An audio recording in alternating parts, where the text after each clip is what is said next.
ऐसे ही का नाम ये कंबोज लाल है, जैसा ही रंगो रूप है पैसा ही माल है।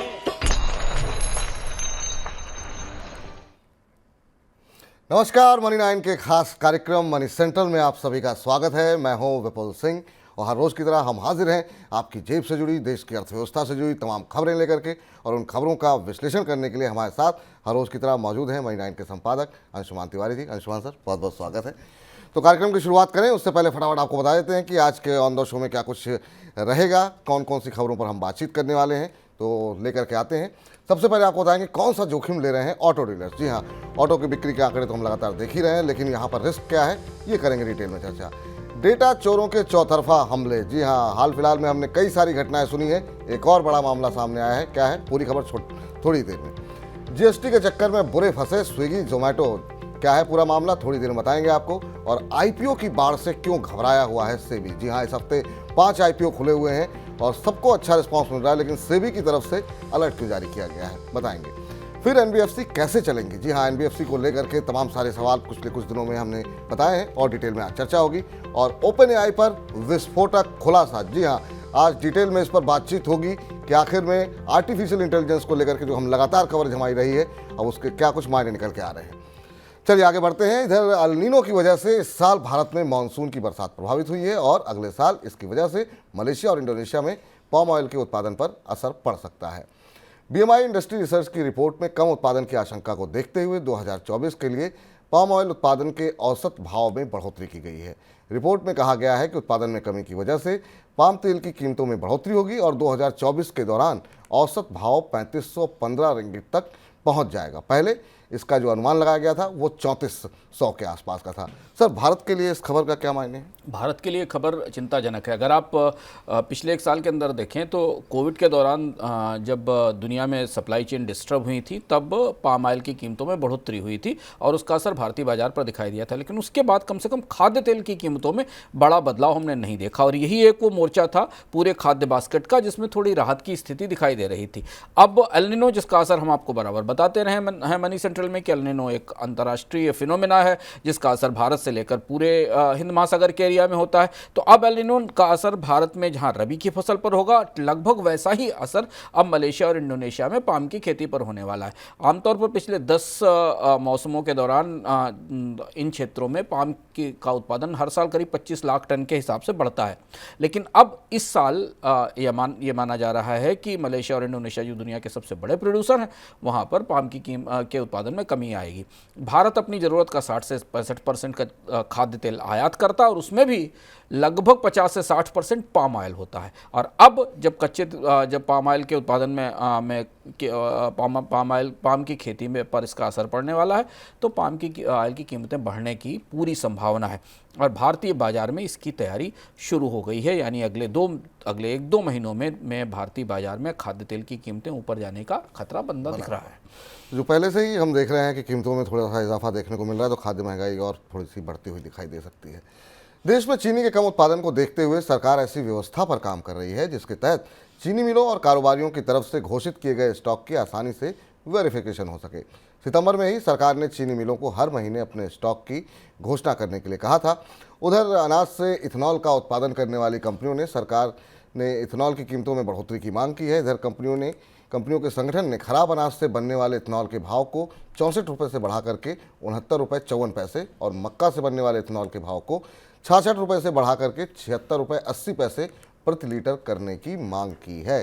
तो और सर, ये जो स्टॉक की घोषणा क्यों करवाना चाह रही सरकार को ये लग रहा है कि शुगर की कालाबाजारी का खतरा है। हम आपको बराबर बता रहे हैं कि साल चीनी की कीमतें ऊपर हैं, उत्पादन में करीब 8% की कमी आ रही है और अब मिलों से ये कहा जा रहा है कि वो नियमित रूप से उनका के स्टॉक का वेरिफिकेशन कराया जाएगा और बाजार में इसकी जानकारी ली जाएगी कि मिलों के पास कितनी शुगर उपलब्ध है, क्योंकि जो दबाव कीमतों पर है वो आने वाले कुछ महीनों में और ज़्यादा बढ़ेगा। अब तो खरीफ के उत्पादन के और शुगर केन के उत्पादन के आंकड़े भी सामने आ गए, अंतर्राष्ट्रीय स्तर पर भी शुगर की कीमतें बढ़ी हुई हैं और चीनी एक ऐसी चीज़ है जो शायद खाद्य महंगाई में के पूरी बास्केट में इस समय सरकार की सबसे बड़ी चिंता का विषय। आपको याद रहे कि भारत ने शुगर का एक्सपोर्ट पूरी तरह बंद कर दिया है, चीनी का निर्यात पूरी तरह बंद हो चुका है। इधर federation of automobile dealers association यानी फाडा ने कहा है कि बैंक उन ऑटो डीलर्स की ओवर फंडिंग ना करे जिनके पास पहले से ही गाड़ियों की ज़्यादा इन्वेंट्री पड़ी हुई है। फाडा ने कहा कि वो बैंकों को फंड जारी करने से पहले डीलर के पास पड़ी इन्वेंट्री की जांच करने के लिए कहेगी। फाडा इन्वेंट्री को कम करने के लिए मैन्युफैक्चरिंग इकाई के साथ बातचीत भी कर रही है। सर, ऑटो डीलर तो फंडिंग चाहते ही हैं, तो ये मना क्यों किया जा रहा है? ये कुछ अस्वाभाविक सी खबर है। आमतौर पर ये ऐसी खबर सुनने में नहीं आती कि ऑटोमोबाइल डीलर्स एसोसिएशन बैंकों से ये कह रहा हो कि डीलर्स को पैसा ना दिया जाए। इससे आप समझ सकते हैं कि ऑटो सेक्टर के अंदर स्ट्रेस कितना है। हमने आपको बताया था दिवाली के आसपास अपने किसी मनी सेंट्रल के बुलेटिन में कि कंपनियों ने जो उत्पादन किया ऑटोमोबाइल का, ऑटो डीलर्स के पास इन्वेंट्री 60 दिन से ऊपर की हो गई है। और अब ऑटो डीलर्स एसोसिएशन का कहना है कि डीलर्स अपनी इन्वेंट्रीज को ओवर फंड करा रहे हैं, यानी उनको बैंक उसको पैसा दे रहे हैं, जबकि बाजार में उतनी कारों की मांग नहीं है। इसका मतलब यह है कि ऑटो कंपनियों को अब आने वाले समय में उत्पादन में कमी करनी होगी, क्योंकि जब इन्वेंट्री 60 दिन की पड़ी हुई है और उसकी बिक्री नहीं हो रही, कारें नहीं बिक रही हैं, तो फाडा का इशारा यह है कि अगर ये स्थिति बराबर ऐसी बनी रही तो फिर ऑटो डीलर्स डेट ट्रैप में फंसते चले जाएंगे। आमतौर पर होता यह है कि एक ऑटो डीलर कार खरीदने से पहले बैंक से उस इन्वेंट्री को फाइनेंस कराता है, फिर वो पैसा कंपनी के पास जाता है और कार कंपनी उसको कार बनाकर ऑटो डीलर को उपलब्ध कराती है। अब जो स्थिति है उसमें 60 दिन से ज़्यादा की इन्वेंट्री है और खासतौर से पैसेंजर व्हीकल की इन्वेंट्री जो अक्टूबर में थी वो 66 दिनों पे पहुंच गई। आमतौर पर 66 दिनों के आसपास की इन्वेंट्री बनी हुई है पैसेंजर व्हीकल्स के मामले में, कारों के मामले में, जबकि टू व्हीलर की इन्वेंट्री करीब 40 से 45 दिन की है। यानी एक कार फैक्ट्री से निकलकर डीलर तक आने के बाद 66 दिन तक वहीं रहती है और उसकी बिक्री नहीं होती है। इधर देश में ताज होटल की सेवाएं ले चुके करीब 15 लाख ग्राहकों का डेटा चोरी हो गया।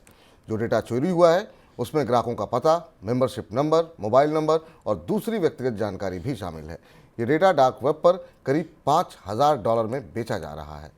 ताज होटल की तरफ से डेटा चोरी की पुष्टि की गई है। उधर ब्रोकिंग कंपनी जीरोधा के फाउंडर नितिन कामत ने कंपनी के ग्राहकों को सावधान करते हुए कहा कि कुछ लोग खुद को कंपनी का कर्मचारी बता करके ग्राहकों के अकाउंट्स को हैक करने की कोशिश कर रहे हैं। सर, पहले आधार के डेटा चोरी हो गए, अब ताज से डेटा चोरी हो गया, ये हो क्या रहा है? अभी तक ये माना जा रहा था कि भारत में सरकारी संस्थाओं के साइबर सिक्योरिटी के सिस्टम्स वीक हैं और वहाँ से डेटा चोरी हो रहा, पर ताज के डेटा की चोरी एक दूसरा पहलू है जो निकल कर सामने आया। और अब ऐसा दिख रहा है कि डेटा चोरों ने चारों तरफ जहाँ जहाँ जो उपलब्ध है उस पर हमला करना शुरू किया है। जीरोधा को तो एक कहना पड़ा अपने ग्राहकों से कि रिस्क है। ताज का डेटा चोरी होने का मतलब है कि ताज में जो 15 लाख लोगों का डेटा करीब चोरी हुआ है, ये सब हाई नेटवर्थ इंडिविजुअल्स हैं। ताज में रुकने वाले लोग, उनके बारे में जानकारी, ये सारी सूचनाएं कीमती और महत्वपूर्ण हैं और चूंकि उनके फ़ोन नंबर्स और बाकी डेटा है तो उससे आप बाकी उनकी जानकारी और सूचनाएं भी एक्सेस कर सकते हैं। ये बेहद खतरनाक परिस्थिति बन रही है। इस पर बार बार हम मनी सेंट्रल में अपनी अलग अलग संदर्भों से चर्चा करते रहे कि भारत में सामूहिक रूप से सरकार और निजी कंपनियों के पास कोई साइबर सिक्योरिटी आर्किटेक्चर मजबूती से नहीं बन पाया और इसलिए अब जो जितना वल्नरेबल है उसके आंकड़े, उसकी सूचनाएं, लोगों की सूचनाएं डार्क वेब पर बिक रही हैं। निश्चित रूप से काफ़ी चिंता का विषय बनता जा रहा है। रिजर्व बैंक के deputy governor M Rajeshwaran Rao ने कहा कि भारतीय बैंक अपना कस्टमर बेस बढ़ाने पर ज़्यादा जोर दे रहे हैं और ग्राहकों की समस्याओं को दूर करने में उनका ध्यान कम है। मुंबई में एक कार्यक्रम को संबोधित करते हुए उन्होंने कहा कि भारतीय बैंक खुद को सर्विस इंडस्ट्री का हिस्सा बताते हैं, लेकिन इसके बावजूद ग्राहकों को सही सेवाएं नहीं दे रहे हैं। सर, बैंकों के कामकाज पर अब आरबीआई ने सवाल उठाया। रिजर्व बैंक की टिप्पणी महत्वपूर्ण है, इसे गंभीरता से लेना चाहिए। बैंक जितनी कोशिश आपको अपना उत्पाद बेचने के लिए, अकाउंट खुलवाने के लिए आपको होम लोन देने के लिए, आपको इरिटेट करने तक की, चिढ़ाने तक की स्थिति तक जाकर फ़ोन करते हैं, उतनी सक्रियता आपकी समस्याओं के समाधान के लिए नहीं दिखती। और ये बात रिजर्व बैंक की महत्वपूर्ण है और रिजर्व बैंक चूंकि ये बात का रेगुलेटर है तो उसे बात इंश्योर करना चाहिए कि बैंक अपना कारोबार बढ़ाने पर जितनी कोशिश करते हैं, जो आपके अपने व्यक्तिगत अनुभव से आपको पता होगा कि बैंक आपको कारोबार बढ़ाने के लिए, नई सेवाएं देने के लिए जितना फ़ोन करते हैं, आपकी तरफ से जाने वाली शिकायत की सुनवाई या आपको सुविधाएं देने में वो उतनी सक्रियता नहीं दिखाते हैं। और अगर आप पूरे बैंकिंग सेक्टर में जो इस समय चल रही बहसें हैं या जो चर्चाएं उनमें पूरे तार जोड़ने की कोशिश करें और पूरा पैटर्न देखें तो सर लग रहा है कि रेगुलेटर भारतीय बैंकिंग के भीतर कई सारी चीज़ों को लेकर अब असहज दिख रहा है। लेंडिंग को लेकर, बैंक सर्विसेज के विस्तार को लेकर और उनकी कस्टमर सर्विसेज को लेकर। इधर यूको बैंक का मामला सामने आने के बाद सरकार ने बैंकों को साइबर सुरक्षा सुनिश्चित करने के लिए कहा है और इस मुद्दे पर अगले हफ्ते वित्त मंत्रालय और सरकारी बैंकों के अधिकारियों के बीच बैठक हो सकती है।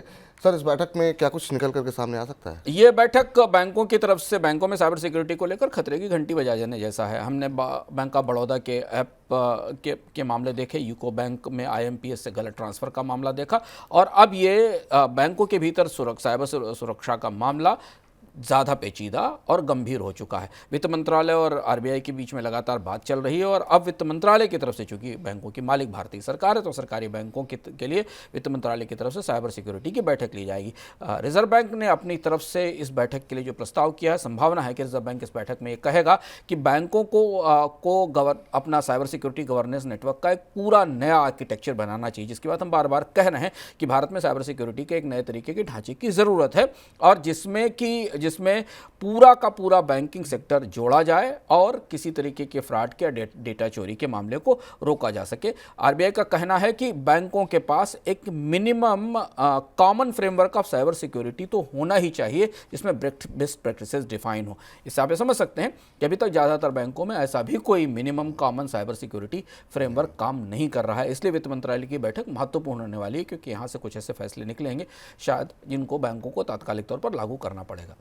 सर, कल हमने काफ़ी डिटेल में डीप फेक के ऊपर बातचीत की थी। अब उसके कानून को लेकर के मंत्रालय में काफ़ी खींचतान की स्थिति देखने को मिली। हाँ, आज एक चीज़ दिखाई दी कि डीप फेक को लेकर कल सरकार की तरफ से कहा गया कि नया कानून बनाया जाएगा, फिर उसके बाद सूचना तकनीक मंत्रालय की तरफ से कहा गया कि नहीं, कानून की ज़रूरत नहीं है, मौजूदा कानूनों के भीतर ही उसको संभाला जा सकता है। तो अभी सरकार असमंजस में दिखती है कि डीप फेक को कैसे रोका जाए। कल हमने इस पर चर्चा में भी कहा था कि अभी कोशिश इस बात की कि डीप फेक का स्प्रेड रोका जाए, उसका विस्तार प्रसार रोका जाए, क्योंकि जब डीप फेक वीडियोज़ या आते हैं तो वो सोशल नेटवर्क के जरिए पहुंचते हैं, उन्हें रोका जा सके। इनका बनना कैसे रोका जाए, इसके बारे में किसी को कोई क्लू नहीं है। और भारत में तो चूंकि अभी data security, cyber security, privacy से जुड़े हुए कानूनों की पहली जनरेशन ही नहीं आई है। आर्टिफिशियल इंटेलिजेंस तो बहुत अगली जनरेशन के कानूनों की बात है। पर सरकार के दो विभागों के बीच में ये असमंजस हमें दिखाई देता है।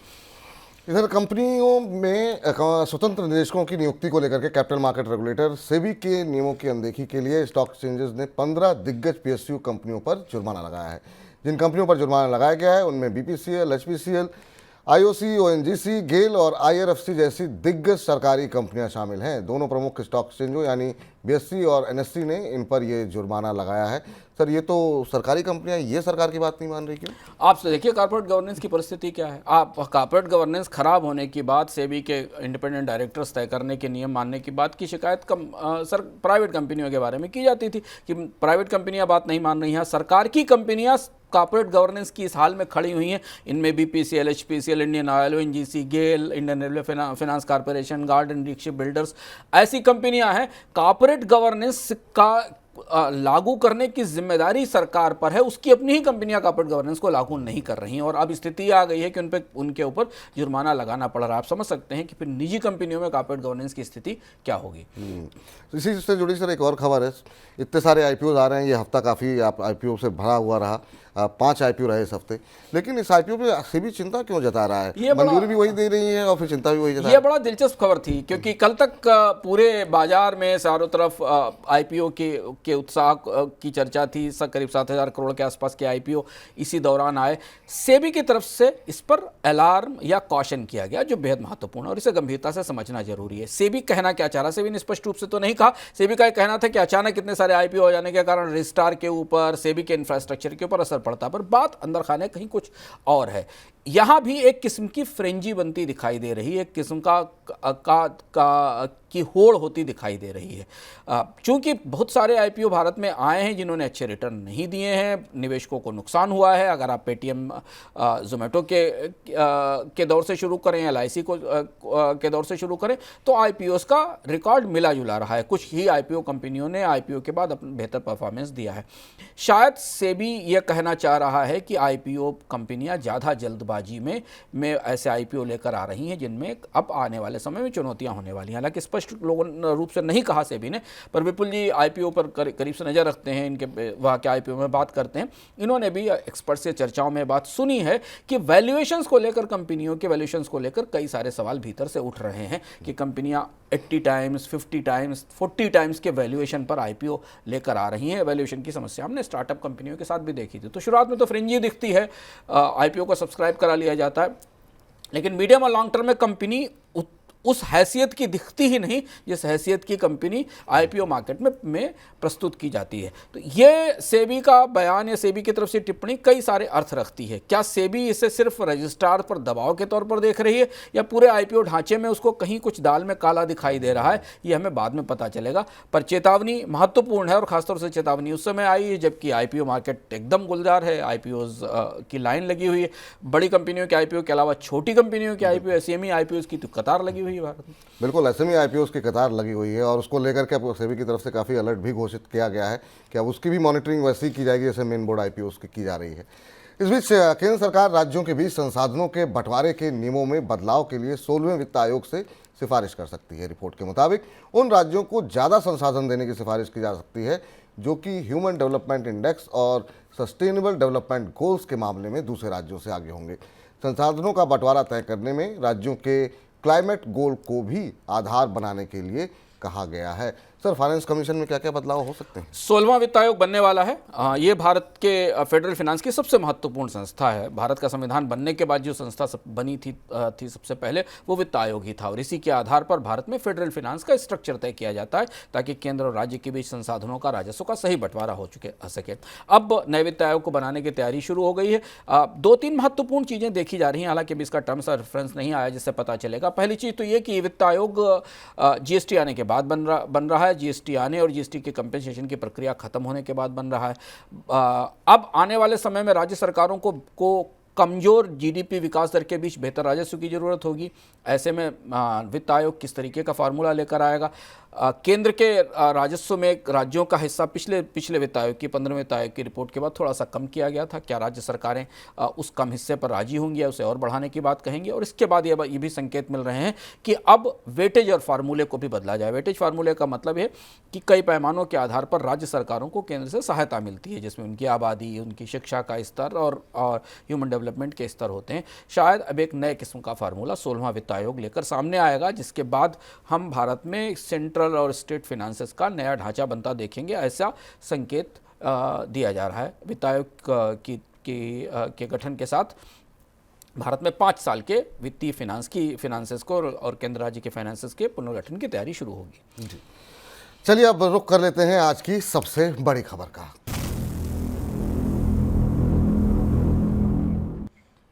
वित्त मंत्री निर्मला सीतारमण ने कहा है कि एनबीएफसी की कंपनियां हैं और स्मॉल कैप फाइनेंस बैंकों को बिना गारंटी कर्ज देने में सावधानी बरतने के लिए कहा गया है। वित्त मंत्री ने कहा कि रिजर्व बैंक के सुझाव के तहत ही कर्ज देना चाहिए, न कि कर्ज देने में अति उत्साह दिखाना चाहिए। वहीं दूसरी ओर अनसिक्योर्ड लोन पर आरबीआई की सख्ती के लिए बैंकों ने गैर बैंकिंग कंपनियों की तरफ से दिए जा रहे छोटे कर्जों को जिम्मेदार ठहराया है। आपको बता दें कि आरबीआई को सबसे ज़्यादा चिंता 50,000 रुपये से कम के अनसिक्योर्ड लोन को लेकर के बनी हुई है। सर, क्या कुछ मायने निकाला जाए वित्त मंत्री के इस बयान का? वित्त मंत्री का बयान कई मायनों में महत्वपूर्ण है और पूरे पैटर्न को देखिए। पहले रिजर्व बैंक की तरफ से चेतावनी दी गई कि अनसिक्योर्ड लोन बढ़ रहे हैं, उसके बाद फिर रिजर्व बैंक ने 2-3 चेतावनियों के बाद बैंकों का और एनबीएफसी के लिए रिस्क वेटेज बढ़ा दिया और उसके बाद वित्त मंत्रालय की तरफ से भी कहा गया।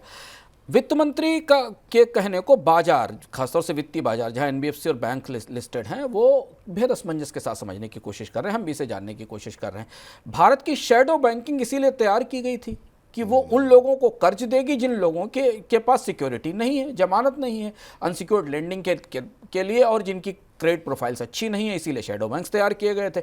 अब यहाँ चुनौती ये है कि शैडो बैंक्स या एनबीएफसीज ही सबसे बड़े खलनायक माने जा रहे हैं क्योंकि उन्होंने सबसे ज़्यादा अनसिक्योर्ड लोन दिए। मौजूदा परिस्थिति में पिछले जो आरबीआई का ताज़ा आंकड़ा है कि बैंकों का जितना एनबीएफसीज का जितना एसेट अंडर मैनेजमेंट है उसमें अब 30 से 35% हिस्सा अनसिक्योर्ड लोन का हो चुका है और सबसे तेज ग्रोथ अनसिक्योर्ड लोन की एनबीएफसी सेक्टर में हुई है। तो अगर एनबीएफसी को भारत का रेगुलेटर और भारत का पॉलिसी मेकर यानी वित्त मंत्रालय और रेगुलेटर आरबीआई मिलकर ये सलाह दे रहा है कि वो इस तरीके के कर्ज ना बांटें, तो फिर एनबीएफसी कंपनियों के बिजनेस मॉडल का भविष्य में क्या होगा, ये बड़ा सवाल उठने वाला है। लेकिन फिलहाल ऐसा लगता है कि जैसे अनसिक्योर्ड लोन को लेकर एक किस्म का खौफ तैर रहा है बैंक स्ट्रीट से लेकर नॉर्थ ब्लॉक के बीच में, और हर दूसरे तीसरे दिन सरकार की तरफ से अनसिक्योर्ड लोन को लेकर या रिजर्व बैंक की तरफ से अनसिक्योर्ड लोन को लेकर कोई ना कोई चेतावनी जारी की जा रही है, क्योंकि ऐसा लगता है जैसे ये खतरा काफ़ी बड़ा हो चुका है भीतरी तौर पर।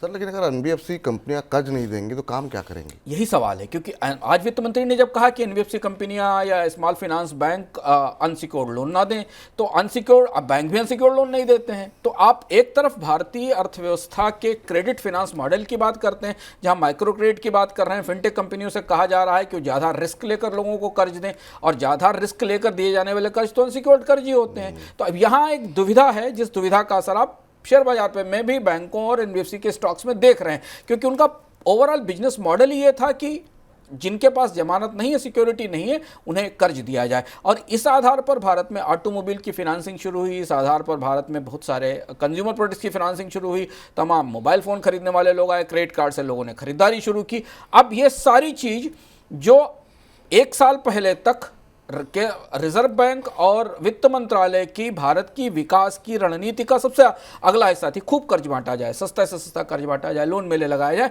वही सारी प्रक्रिया भी मानी जा रही कि गलत है, इससे बैंकों का नुकसान होने वाला है। ये बड़ा यू टर्न है। इस यू टर्न की वजह से भारत के बैंकिंग सेक्टर में थोड़ा में काफ़ी असमंजस दिख रहा है।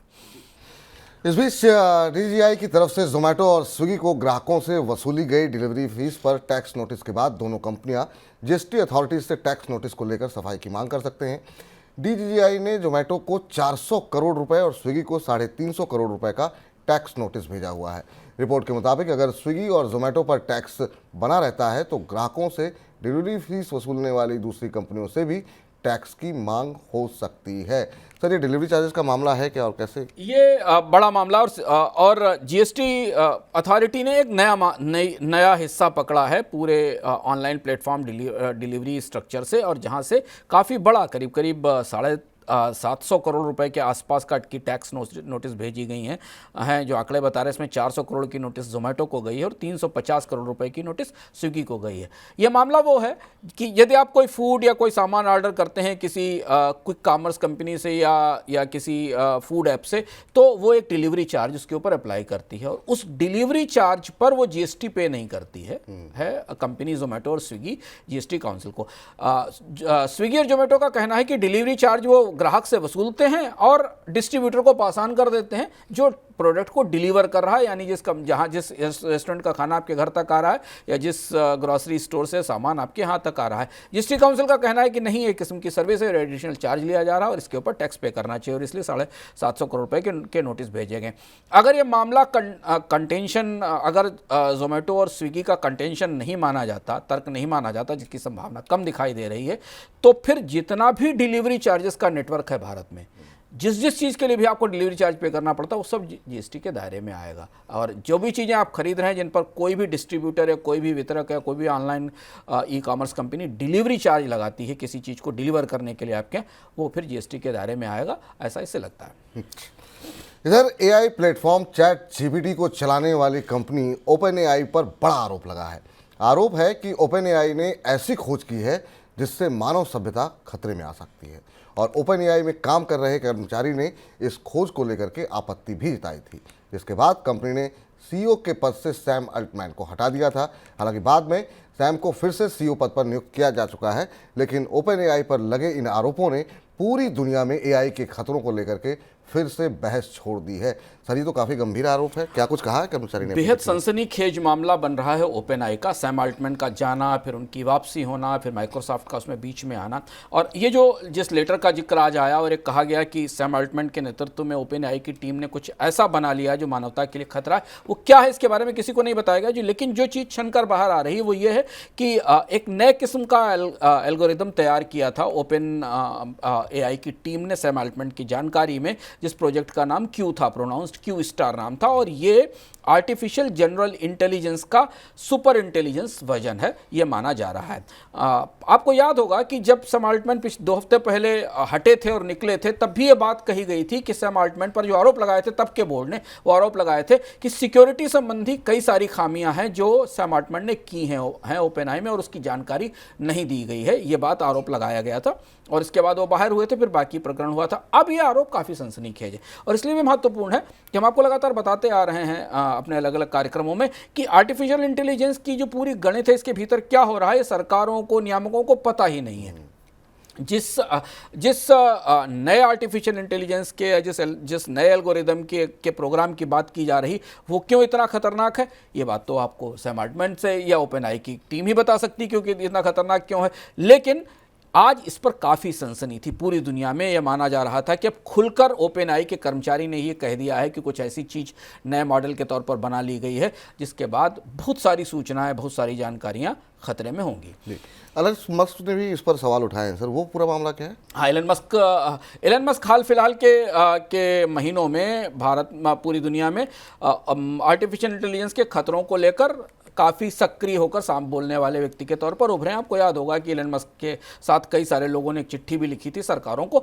उसी क्रम में एलन मस्क ने कहा है कि अगर सैम अल्टमैन ने कुछ बेहद खतरनाक बनाया तो उसे पता चलना चाहिए, उसे दुनिया को बताया जाना चाहिए। इसका मतलब है कि पूरे आर्टिफिशियल इंटेलिजेंस स्पेस में सनसनी है अंदर कहीं कि कुछ ऐसा तो बन गया है ओपनआई के भीतर, जिसके कारण सैम अल्टमैन को जाना पड़ा और फिर उन्हें वापस लाया गया। कहीं ना कहीं कुछ ऐसा है जो सरकारों की नज़र के से दूर है और कुछ बेहद खतरनाक हो गया है, जिसे अब बाहर निकालने की, बचाने की कोशिश की जा रही है।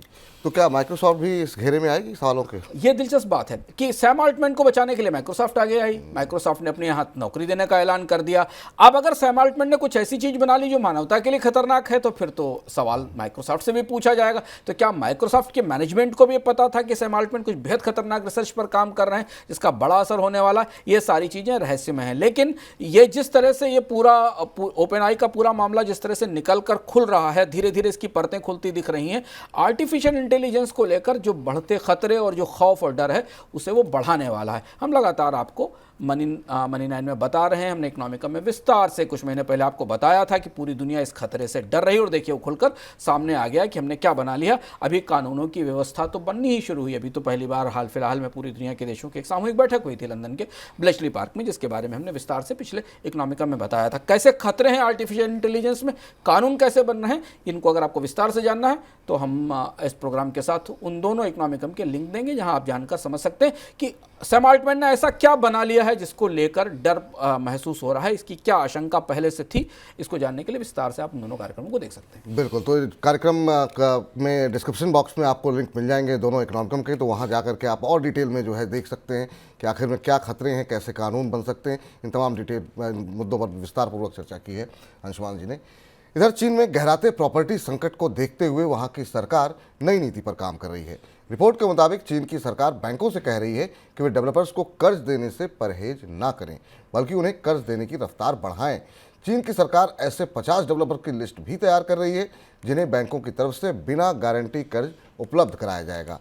इस बीच चीन की दिग्गज फंड मैनेजर कंपनी जोंगजी भी दिवालिया होने की संभावनाएं तलाश रही है। इस पर करीब 64 अरब डॉलर की देनदारियां देखने को मिल रही है। सर, चीन में क्या फिर एक और डिफॉल्ट का खतरा? जोंगजी की खबर से आज चीन का बाजार हिल गया, क्योंकि आपने एवरग्रांडे और कंट्री गार्डन के तो रियल एस्टेट कंपनियां थी, इनकी डिफॉल्ट की स्थिति देखी। जोंगजी एक वेल्थ मैनेजर है और इसका चाइना के रियल एस्टेट सेक्टर में काफ़ी ह्यूज इन्वेस्टमेंट है। माना जा रहा है कि इसकी टोटल लायबिलिटी करीब करीब $58 बिलियन से ज़्यादा है, 420 बिलियन युआन के आसपास से लेकर और करीब $64 बिलियन के आसपास की लायबिलिटी हो सकती है। और ये जोंगजी एक ऐसी वेल्थ मैनेजर थी जो रियल एस्टेट सेक्टर को फंड करती थी। यानी ये पूरा जो कंटेजियन है, जो पूरी समस्या जो पिछले 2 साल से चाइना के रियल एस्टेट सेक्टर में चल रही है, वो अब बढ़कर वेल्थ मैनेजर तक पहुंच गई है। और इसने ये कहा है कि इंसॉल्वेंट हो सकती है, क्योंकि इसके पास $64 बिलियन की जो लायबिलिटी इसने बैंकों से उठा रखी थी, उसे चुकाने का विकल्प उपलब्ध नहीं है। ये बेहद खतरनाक खबर है। ये खबर डेवलप होगी आने वाले समय में।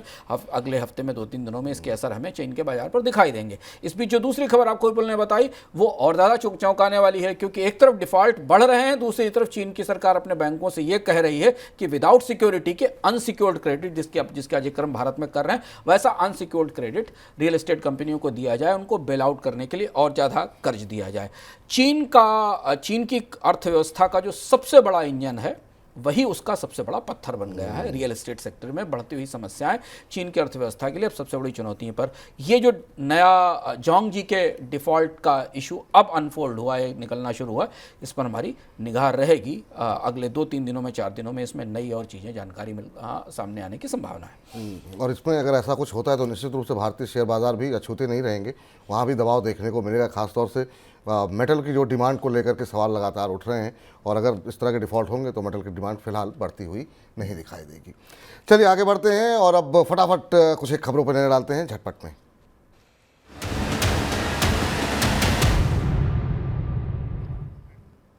L&T टेक्नोलॉजी सर्विसेज ने मिड और सीनियर रेंज के 200 कर्मचारियों की छंटनी की है। मीडिया रिपोर्ट्स के मुताबिक कंपनी ने कम परफॉर्मेंस वाले कर्मचारियों को निकाला है। इसके अलावा भूमिकाओं की ओवरलैपिंग को कम करने के लिए भी कर्मचारियों की छंटनी की गई है। मौजूदा समय में L&T टेक्नोलॉजी में करीब 24,000 कर्मचारी कार्यरत हैं।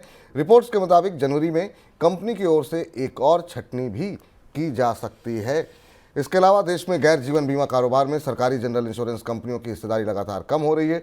इंश्योरेंस रेगुलेटर IRDAI के आंकड़ों के मुताबिक इस साल सितंबर के अंत तक जनरल इंश्योरेंस कारोबार में PSU जनरल इंश्योरेंस कंपनियों की हिस्सेदारी घटकर 31.99% रह गई है, जो पिछले साल सितंबर में 32.76% हुआ करती थी।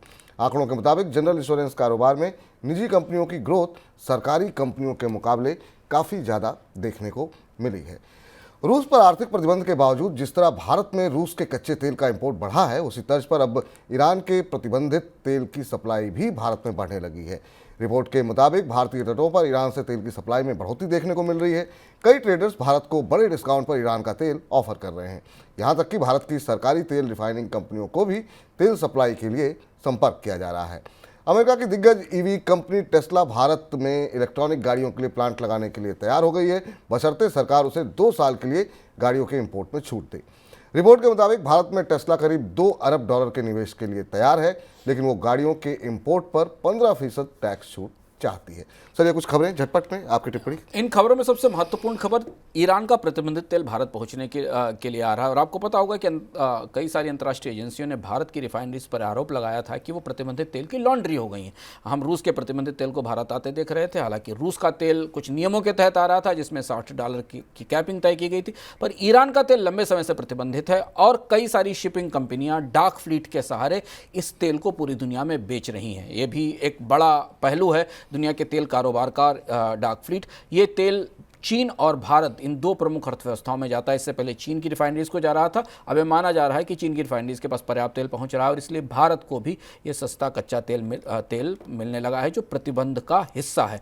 भारत इस पर दुनिया के देश किस तरीके की प्रतिक्रिया करेंगे, प्रतिबंधित तेल की बिक्री पर ये बात बाद में पता चलेगी, लेकिन भारतीय रिफाइनरिंग कंपनियों को फिर एक सस्ते तेल का रास्ता मिल गया है, जिसको संभालना, इसके जो फॉल आउट होंगे उसको संभालना शायद भारतीय सरकार के लिए चुनौतीपूर्ण हो सकता है, क्योंकि तेल अंतर्राष्ट्रीय स्तर पर प्रतिबंधित है। इस तेल का कारोबार ईरान प्रतिबंध के तहत आता है।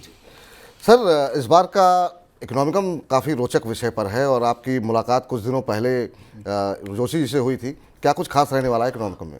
इस बार के इकोनॉमिकम में हम आपके आसपास जो चल रहा है, जो दिल्ली और NCR के इलाके में और देश के अधिकांश हिस्से में जिस तरीके का स्मॉग दिख रहा है, इसके पीछे है क्या, इसकी परतों के पीछे क्या है? क्या दुनिया के सारे देश इसी स्थिति में हैं और भारत की राजनीति आखिर इन चीज़ों को गंभीरता से क्यों नहीं लेती? दुनिया की ग्रीन पॉलिटिक्स ने कैसे पर्यावरण प्रदूषण से लड़ने में सफलता हासिल की? पूरा किस्सा, ये पूरी कहानी हम आपको बताएंगे ताकि हम समझ सकें या जान सकें कि भारत के लोग दुनिया के उन दुर्भाग्यशाली देशों में लोगों में शामिल हो गए हैं जिनकी उम्र प्रदूषण के कारण सबसे तेज़ी से घट रही है, जबकि ऐसी ही स्थिति चीन में 1 दशक पहले थी और चीन ने इस प्रदूषण पर नियंत्रण हासिल किया। विस्तार से हम इस बार जानेंगे कि ये पूरी जो जद्दोजहद है प्रदूषण की, जो 1995 से लड़ाई चल रही है, आखिर वो किसी नतीजे पर क्यों नहीं पहुंचती। और चीन ने कैसे इस पर काबू पाया, ये भी आपको बताया जाएगा। बहुत डिटेल में बहुत इंटरेस्टिंग शो होने वाला है। और अगर आपने मनी 9 के ऐप को डाउनलोड नहीं किया है तो डाउनलोड कर लीजिए, क्योंकि ये शो फिलहाल जो है ऐप पर ही उपलब्ध आपको मिलेगा। रविवार को देखिए। और फिलहाल के लिए अब इस कार्यक्रम को समाप्त करने का वक्त हो रहा है। अंशुमान सर, आज की चर्चा में आप जुड़े, बहुत बहुत शुक्रिया, बहुत बहुत धन्यवाद आपका।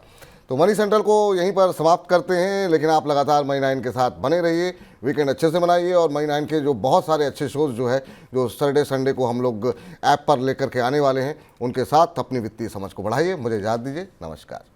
ऐसे ही का तमाम